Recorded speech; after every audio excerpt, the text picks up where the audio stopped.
अस्सलाम वालेकुम। गिलगित बल्तिस्तान में इंतखाबात का अमल इस वक्त ज़ोरों पर है। इंतखाबी मुहिम अपने आखिरी मरहले में दाखिल हो चुकी है। आप देख रहे हैं कि मोहतरम बिलावल भुट्टो ज़रदारी साहब भी वहाँ बहुत बड़े बड़े जलसे गुज़श्ता 2 हफ्तों से कर रहे हैं और अब मरियम नवाज़ साहबा भी वहाँ पहुँच चुकी हैं और वो बहुत बड़े बड़े जलसे कर रहे हैं। आज की इस एपिसोड में हम इस चीज़ का जायज़ा लेंगे कि ये बड़े बड़े जलसे कैसे हो रहे हैं, इनका इंतखाबात के ऊपर क्या असर होगा, गिलगित बल्तिस्तान के नताइज के हवाले से खुसूसी तौर पर मैं आपके सामने अपना तजज़िया पेश करूँगा कि ये नताइज किस तरह के मुतवक्के हैं। इस्टेब्लिशमेंट का जो अमल दखल है उसका भी हम जायज़ा लेंगे और उसके असरात किस तरह के हो सकते हैं इंतखाबी नताइज पर, उसके ऊपर भी बात कर लेंगे।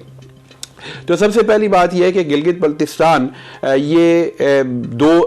इलाके हैं जिनको मिलकर गिलगित बल्तिस्तान का एक सूबा बनाया गया है और 2009 में यहाँ पहली दफ़ा सूबाई इंतखाबात हुए थे। गिलगित एक अलग एरिया है और बल्तिस्तान जो है वो दूसरी तरफ है। गिलगित और इसके आसपास का जो एरिया है यहाँ की ज़बान और है और बल्तिस्तान में बल्ती ज़बान बोली जाती है। इनके कल्चर में भी बहुत हद तक फ़र्क है, इनके मजहबी रुझानात में भी काफ़ी हद तक फ़र्क है। गिलगित में अहले सुन्नत आबाद हैं, इसके आसपास गिलगित शहर में अहले तशय्युअ की बड़ी आबादी है और इसके अलावा गिलगित में जो हुंजा की तरफ जो एरिया है वहाँ पर आगा खानी और इस्माइली बरादरी के लोग बड़ी तादाद में आबाद हैं। जबकि अगर आप इधर आ जाएँ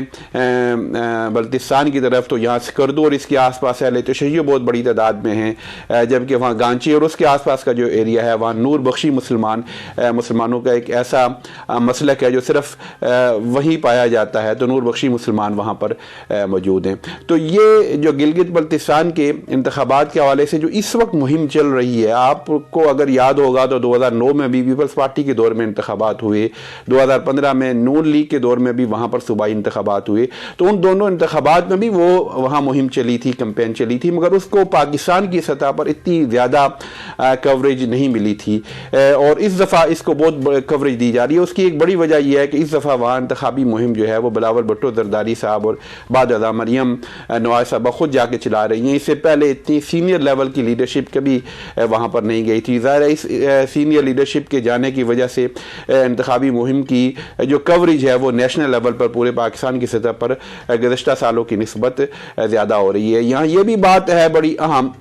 कि गिलगित बल्तिस्तान में जो कुल वोटर्स हैं वो तकरीबन 6.5 लाख के करीब वोटर्स हैं जो अपना वोट इस्तेमाल कर सकते हैं और उनमें से तकरीबन 60% के करीब लोग जो हैं वो वोट देते हैं। अगर आप ये आपके सामने जो टेबल अभी नज़र आएगा, इस टेबल में अगर आप देखें तो पिछले इलेक्शन में 2015 के जो इंतखाबात हुए थे उधर कुल जो वोट पोल हुए थे उनकी तादाद 3,79,000 थी और उनमें से जो टोटल वोट था उस वक्त वो 6,18,000 था और इनमें से जो मुस्लिम लीग नून ने तमाम हलकों में जो वोट लिए थे वो 1,25,000 थे। इसी तरह मजलिस वहदत ने तकरीबन 40,000 के करीब वोट लिए थे,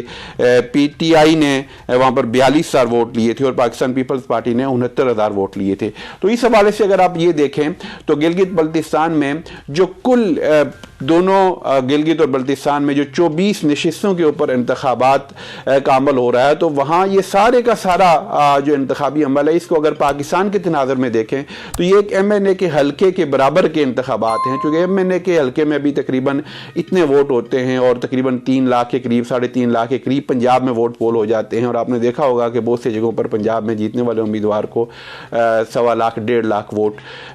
मिलते हैं। तो आप मैक्सिमम ये कह सकते हैं कि 2 MNA के हल्के की तरह का वहाँ पर इंतखाबात हो रहे हैं। अब सवाल ये पैदा होता है कि ये जलसे जो हो रहे हैं, बिलावल भुट्टो ज़रदारी साहब के जो आप जलसे देख रहे हैं, मरियम नवाज़ साहबा की जो जलसे आप देख रहे हैं टीवी स्क्रीनों के ऊपर, वहाँ पर आपको एक जंबे गफ़ीर नज़र आता है, ताहद निगाह लोगों का एक समुंदर जो दिखाया जा रहा है। तो जहाँ कुल वोट जो पोल हो रहे हैं वो 3,20,000 के करीब वोट पोल होने की तवक्को है और उनमें से भी 50% ख्वातीन हैं और उन ख्वातीन को निकाल दिया जाए तो बाकी जो मर्द वोटर हैं उनकी तादाद तकरीबन 1.5 लाख या 1,70,000 के करीब होगी और एक हल्के में जो जीतने के वाले उम्मीदवार का जो रेशो है वो 4,000 से लेकर बाद जगहों पर तो 2,000 वाला भी जीतता है, लेकिन तकरीबन 4,000 से लेकर 10,000 की एक एवरेज रेशो बनता है कि इतने वोट लेने वाला उम्मीदवार बआसानी वहां पर इलेक्शन जीत जाता है। तो जहां कुल जीतने वाले उम्मीदवार की एवरेज 5-6 हज़ार बनती है तो वहां पर हर हल्के में जलसा हो रहा है और उस हल्के में हर जमात के जो लोग हैं वहां हजारों की तादाद में जो लोग नजर आते हैं। तो ये ना समझ में आने वाली बात है,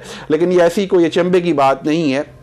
इसकी दो वजूहत है। एक तो जो कैमरा ट्रिक होती है, वाइड एंगल के ज़रिए जलसों को बड़ा करके दिखाया जाता है, ये एक फ़न है। आप लोग इसको, जो इस फील्ड के लोग हैं वो जानते हैं कि किस तरह और किस एंगल से अगर कैमरा डाला जाए तो कम लोग भी ज़्यादा नज़र आते हैं। तो एक तो वो तरीका इस्तेमाल किया जा रहा है, और दूसरा इस वजह से भी बहुत ज़्यादा कवरेज मिल रही है कि इससे पहले जब इलेक्शन होते थे, नून लीग के दौर में इलेक्शन हुए, तो वहाँ पीपल्स पार्टी गिलगित बल्तिस्तान में उनकी हुकूमत पहले से मौजूद थी और नून लीग की फेडरेशन में हुकूमत मौजूद थी। तो इन दो में मैन मुकाबला था। उससे पहले जो पीपल्स पार्टी के दौर में इंतखाबात हुए, तो उस वक्त पीपल्स पार्टी चूँकि फेडरेशन में पहले से मौजूद थी, यानी कि इस्लामाबाद में उनकी हुकूमत थी, तो उनका आपस में मुकाबला होता था। इस दफ़ा चूँकि फेडरेशन में PTI की हुकूमत है और नून लीग और पीपल्स पार्टी दोनों जो हैं वो अपोजिशन में हैं, और नून लीग और पीपल्स पार्टी इन दोनों हुकूमतों के मीडिया के ऊपर जो असरात हैं, इनके जो एंकर्स हैं, इनके जो हम ख्याल हम नवा जो TV चैनल्स हैं, तो इनके साथ जो मफादात का एक ताल्लुक है वो उससे आप बखूबी आगाह हैं। लिहाजा इस वजह से भी उन जलसों को बहुत बड़ा करके दिखाया जा रहा है और उन जलसों को बहुत हाईलाइट किया जा रहा है, और इस तरह का माहौल पैदा किया जा रहा है कि गालिबन गिलगित के लोगों ने की बड़ी तादाद जो हैं वो गिलगित और बल्तिस्तान के लोग जो हैं वो पीपल्स पार्टी या मरियम नवाज साहबा के जलसों में शरीक हो रहे हैं। तीसरी बात यह है कि गिलगित और बल्तिस्तान के लोग बहुत मोहब्बत करने वाले लोग हैं, बहुत पुरअमन लोग हैं, बहुत ही अच्छे लोग हैं, बहुत ही मुहिब वतन हैं, कानून का एहतराम करने वाले हैं। जराइम का रेशो वहाँ शायद पूरे पाकिस्तान में सबसे कम सतह के ऊपर है, गिलगित और बल्तिस्तान में, बिलखुसूस बल्तिस्तान में। लेकिन इसके बावजूद ये बात एक हकीकत है कि वहाँ पर गुर्बत बहुत ज़्यादा है, पसमानगी बहुत ज़्यादा है और बेरोज़गारी बहुत ज़्यादा है। तो ऐसे इलाकों में जहाँ बेरोज़गारी हो, तो वहाँ अगर नौजवानों को या लोगों को आप 5-6 हज़ार लोगों को अगर जलसों के लिए इन्वॉल्व कर लें और उनको अगर उनको डेली जलसे के हवाले से पेमेंट भी करना शुरू कर दें और गाँव से बसों में भर कर उन्हें शहर की तरफ ले आएँ, तो जलसों की रौनक बन जाती है। और जलसों की रौनक इस तरह की जमातों के लिए बनाना कोई मुश्किल बात नहीं है। तो लिहाजा इन जलसों से हम इंतखाबात के नताइज का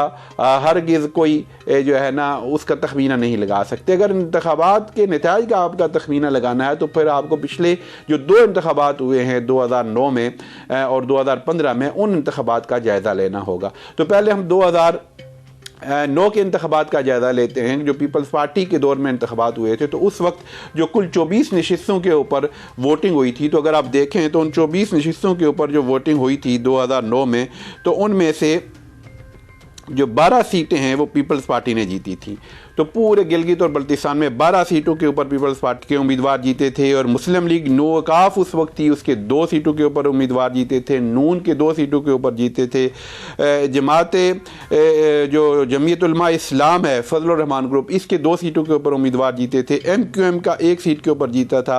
और एक BNP वहाँ की नेशनलिस्ट पार्टी है उनका 1 था, और 4 उम्मीदवार थे। इस तरह चूँकि फेडरेशन में पीपल्स पार्टी की हुकूमत थी, तो पीपल्स पार्टी की हुकूमत के होने की वजह से लोगों की अक्सरियत ने पीपल्स पार्टी के उम्मीदवारों को वोट दिए थे। अगरचे उस वक्त आप जानते हैं कि पीपल्स पार्टी 2009 में उसकी शोहरत पाकिस्तान में किस तरह गई थी, जरदारी साहबी करप्शन के किस तरह के चर्चे थे और वहाँ क्या सूरत हाल थी, और एक्चुअली पीपल्स पार्टी की जो कैंपेन चली थी उस कैंपेन में उन्होंने एहतियातन जरदारी साहब की तस्वीर तक भी उस वक्त और 2015 में नहीं लगाई थी।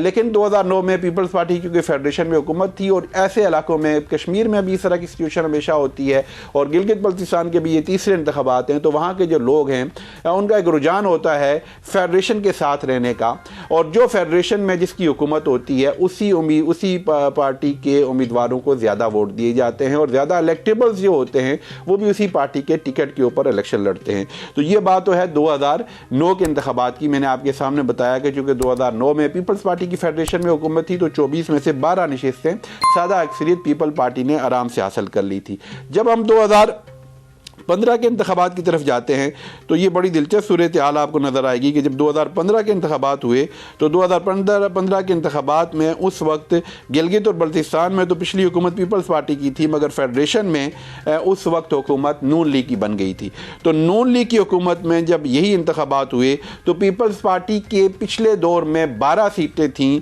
जबकि नून लीग के दौर में जो इंतखाबात हुए इनमें पीपल्स पार्टी की सिर्फ 1 सीट बची। सिर्फ 1 सीट के ऊपर ऊपर पीपल्स पार्टी अपने उम्मीदवारों को कामयाब कर सकी। और नून लीग जिसने 2009 में सिर्फ 2 सीटें ली थीं, उसने 2015 के इंतखाबात में गिलगित और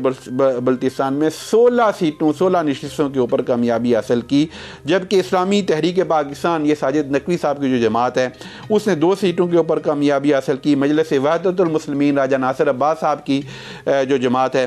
उसने 2 नशिस्तों के ऊपर कामयाबी हासिल की, जबकि पीटीआई को सिर्फ 1 नशिस्त मिल सकी थी, पीपल्स पार्टी को भी 1 मिली, फजलुर रहमान को भी 1 मिली, बीएनपी जो है उसको भी 1 मिली, और इंडिपेंडेंट जो उम्मीदवार हैं उनको 1 सीट मिली। तो इस तरह नून लीग ने 16 सीटों के ऊपर कामयाबी हासिल की। लिहाजा अगर इस तनाज़र में आप ये देखें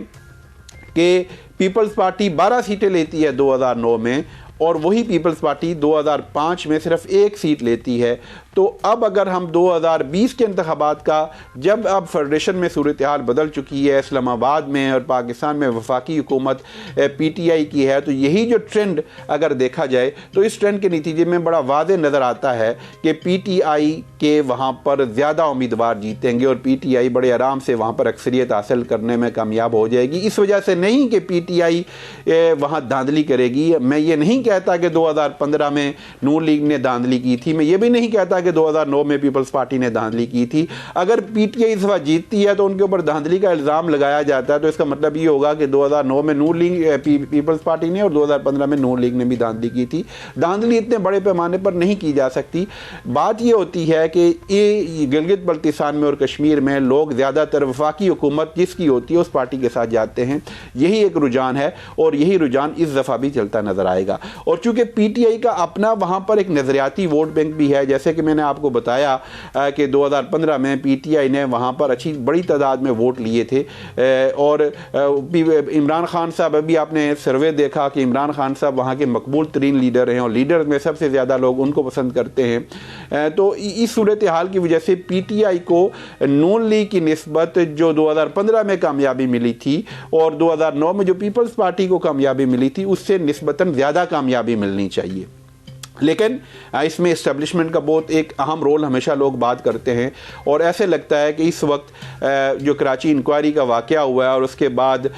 जो उसकी रिपोर्ट सामने आई है और उसके बाद बिलावल भुट्टो जरदारी साहब का जो बयान आया है, तो सूरत हाल इस तरह की महसूस होती है कि बिलावल भुट्टो जरदारी साहब और इस्टेब्लिशमेंट में इस वक्त कोई किसी न किसी लेवल पर कोई अंडरस्टैंडिंग मौजूद है। और गिलगित बल्तिस्तान के इंतखाबात से पहले आर्मी चीफ ने तमाम जो सियासी जमातों के रहनुमाओं को बुलाया था और उनके सामने जो उन्होंने बात की थी, डिस्कशन हुई थी, उसमें भी गिलगित बल्तिस्तान के इंतखाबात एक अहम एजेंडा वहाँ पर थे जिनके ऊपर बातचीत हुई है, और जो आपने मुख्तलिफ वहाँ मौजूद सियासतदानों की ज़बानी उसकी तफसीलात आपने सुन ली हैं। तो लिहाजा ये इम्कान है कि अगर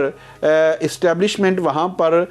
कोई रोल प्ले करने की कोशिश करती है या अपने असर व रसूख बाज़ उम्मीदवारों के ऊपर या बाज़ हल्कों के ऊपर अगर इस्टेब्लिशमेंट का कोई रोल होता है, तो वो यही होगा कि इंतखाबात की शक्ल ऐसी बने कि वो इंतखाबात सब के लिए काबिल कबूल हों। और अगर इस तरह का रोल इस्टेब्लिशमेंट प्ले करती है तो फिर ऐन मुमकिन है कि आज़ाद उम्मीदवार थोड़े ज़्यादा जीते हैं और पीपल्स पार्टी को भी 1 या 2 नशिस्तें ना मिलें, उनको 5 या 6 नशिस्तें मिल जाएँ, नून लीग को भी 1 आध नशिस्त मिल जाए और पीटीआई को सादा अक्सरियत मिले, यानी कि आप ये समझें कि 12-13 सीटें उनको मिलें या 9-10 सीटें उनको मिलें और उनको आज़ाद उम्मीदवार और मजलिस वहदतुल मुस्लिमीन उनके इत्तेहादी हैं उनके साथ मिलकर हुकूमत कायम करनी पड़े। ये वो सूरत हाल है कि अगर इस्टेब्लिशमेंट वहाँ पर अपना असर और रसूख इस्तेमाल करके एक तरह की ऐसी सिचुएशन पैदा करती है कि बिलावल भुट्टो जरदारी साहब का भी जो है उनको भी थोड़ा सा रिलीफ मिल जाए और उनको भी थोड़ा इत्मीनान हो जाए। और अगर इस्टेब्लिशमेंट अपना रोल प्ले नहीं करती और इस्टेब्लिशमेंट इन इंतखाबात में गैर जानबदार हो जाती है और किसी किस्म का अपना असर वहाँ पर नहीं रखती और एक आज़ादाना माहौल में इंतखाबात होते हैं और लोग अपनी मर्ज़ी के मुताबिक, अपनी मंशा के मुताबिक, अपने मजाज के मुताबिक, अपनी तरजीहात के मुताबिक अगर वहाँ पर वोट देते हैं, तो फिर उस सूरत में नताइज ये निकलेंगे कि मजलिस वहदतुल मुस्लिमीन 2 और पीटीआई 22, तो ये इत्तेहाद जो है ये 24 नशिस्तों के ऊपर इलेक्शन लड़ रहा है। तो इन 24 नशिस्तों में इस इत्तेहाद को तकरीबन 16 से 17 सीटें मिलनी चाहिए अगर इंतखाबात पे इस्टेब्लिशमेंट किसी किस्म का कोई असर और रसूख इस्तेमाल नहीं करती। ये उस ट्रेंड की रोशनी में मैं बात कर रहा हूँ, उस सूरत हाल की रोशनी में मैं बात कर रहा हूँ जो 2009 2015 के इंतखाबात में हुई थी कि लोगों की अक्सरियत वफाकी हुकूमत वाली जमात को वोट देती है। और ऑन टॉप ऑफ दैट इस दफ़ा वफाकी हुकूमत में इमरान खान साहब की हुकूमत है जो गिलगित और बल्तिस्तान में सबसे ज़्यादा पजीराई वाले और सबसे ज़्यादा शोहरत वाले लीडर हैं। और मजलिस वहदत मुस्लिमीन जो अहले तशय्यो की एक नुमाइंदा जमात है वो भी इमरान खान साहब की इत्तेहादी है। तो ये जो दो चीज़ें जमा हुई हैं और पूरे गिलगित और बल्तिस्तान में मजलिस वहदत मुस्लिमीन PTI के उम्मीदवारों को सपोर्ट कर रही है और PTI ने 2 नशिस्तों के ऊपर उम्मीदवार खड़े नहीं किए जहाँ मजलिस वहदत मुस्लिमीन के उम्मीदवारों को PTI सपोर्ट कर रही है। तो ये मजलिस वहदत मुस्लिमीन और इमरान खान और वफाक की हुकूमत और PTI का वह नज़रियाती वोट बैंक, इनको अगर जमा किया जाए तो ये एक ऐसा फैक्टर है कि PTI को बड़े आराम से, अगर पिछले इंतखाबात में नून लीग ने 16 नशिस्तें ली थी तो PTI को भी बड़े आराम से 16-17 नशिस्तों पर वहाँ कामयाबी मिलनी चाहिए। लेकिन अगर इंतखाबात के ऊपर इस्टेब्लिशमेंट का असर और रसूख हुआ तो फिर इन नशिस्तों की तादाद कम हो सकती है और बिलावल भुट्टो जरदारी साहब की पीपल्स पार्टी की नशिस्तों की तादाद में 2 जो नॉर्मली मुतवक्के 1 या 2 नशिस्तों के ऊपर उनकी जो कामयाबी मुतवक्के थी वो 4-5 तक पहुँच सकती है और नून लीग को भी 1 सीट मिल सकती है। और आज़ाद उम्मीदवारों की थोड़ी ज़्यादा तादाद, जो पिछले इंतखाबात में सिर्फ 1 आज़ाद उम्मीदवार जीता था, इन इंतखाबात में शायद 4-5 या 3-4 आज़ाद उम्मीदवार जीत जाएँ। तो आप भी देखें, हम भी देखते हैं। मैंने आपको 2 सिनेरियो सामने रख दिए, इस्टेब्लिशमेंट के अमल दखल की सूरत में क्या नतीजे आएंगे और इस्टेब्लिशमेंट की गैर जिम्मेदारी की सूरत में क्या नतीजे नज़र आएंगे। 15 तारीख को जब इंतखाबात का रिज़ल्ट आएगा तो हम देखेंगे कि जो मेरा जो तज्ज़िया है और मेरे जो अदाद व शुमार हैं वो किस हद तक हक़ाइक़ के करीब तर हैं। बहुत शुक्रिया। अस्सलाम वालेकुम वरहमतुल्लाहि वबरकातुहू।